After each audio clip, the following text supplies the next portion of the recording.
What's up, residents? Jacob here. When you set out to create new and interesting characters or creatures for movies, the challenge of making them look and feel interesting to the audience is a very pivotal part in creating a successful story. But when you take iconic monsters like that of Godzilla, King Ghidorah, Rodan, and Mothra, creatures that have been around in cinema for longer than most of us have even been alive, things become even more complicated. You can't just add a giant moth, a dragon, or a monstrous pterosaur into your cinematic universe and call it a day. You have to somehow balance the nostalgia of those who love the Toho films while still creating something new and fresh. We see other franchises try this time after time, and recently it has not gone very well.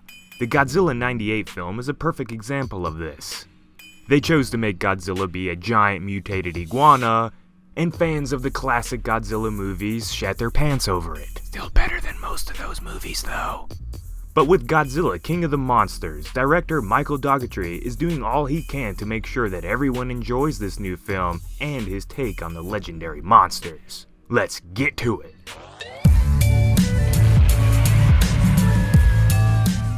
Recently, Doughetry was interviewed for King of the Monsters, and was asked about what inspired his new designs for the monsters. This is what he had to say about each of them.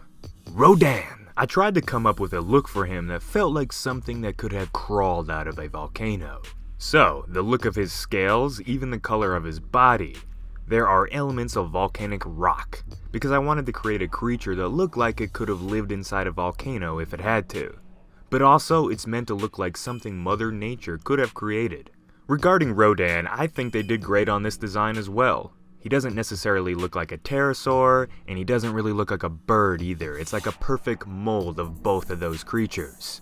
The flames and the embers that come off his body as he's flying that we've seen in the trailers looks awesome as well. There is one issue with this design though that could be exploited in King of the Monsters. Al talked about it in this video right here, so make sure and go check it out.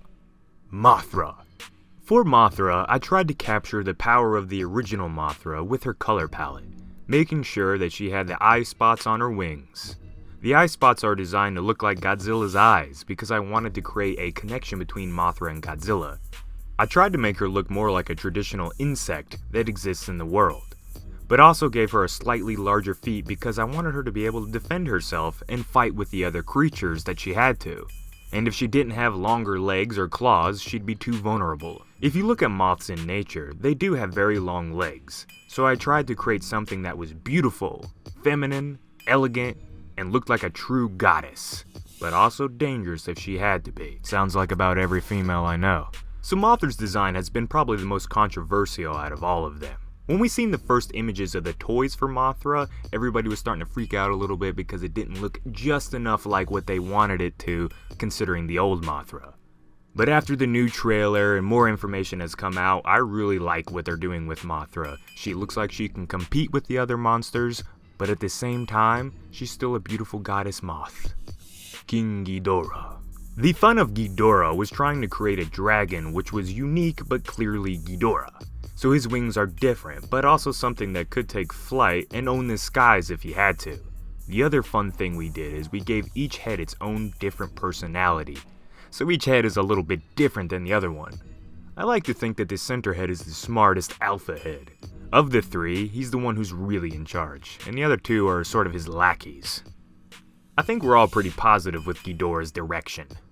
Menacing, destructive, and he keeps all the classic Toho designs that make him iconic in the first place. Probably what I'm looking forward to the most with King Ghidorah, other than fighting with the other monsters, are the three heads. Now I read up on it, and apparently there are 3 different actors portraying each of the 3 heads. So we're gonna get like different personalities for each one. It's gonna look really cool, I think, and I'm excited to see that. Godzilla.